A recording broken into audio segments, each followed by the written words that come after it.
জয়পুরহাটে বিশেষ অভিযান চালিয়ে আন্তজেলা মোটরসাইকেল চোর চক্রের ৩ সদস্যকে গ্রেপ্তার করেছে জেলা গোয়েন্দা শাখা ডিবি পুলিশ। এ সময় তাদের কাছ থেকে চুরি হওয়া ২টি মোটরসাইকেল, মোবাইল ফোন এবং লক ভাঙার মাস্টার চাবিসহ বেশ কিছু মালামাল উদ্ধার করা হয়।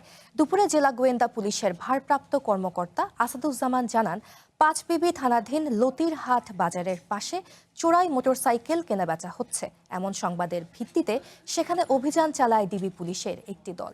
এ সময় রবিউল ইসলাম ও মোহাম্মদ নাদিম নামের দুইজনকে একটি মোটরসাইকেল সহ আটক করা হয়। তাদের দেওয়া তথ্যের ভিত্তিতে নাকুরগাছি এলাকায় আরেকটি অভিযান চালানো হয়।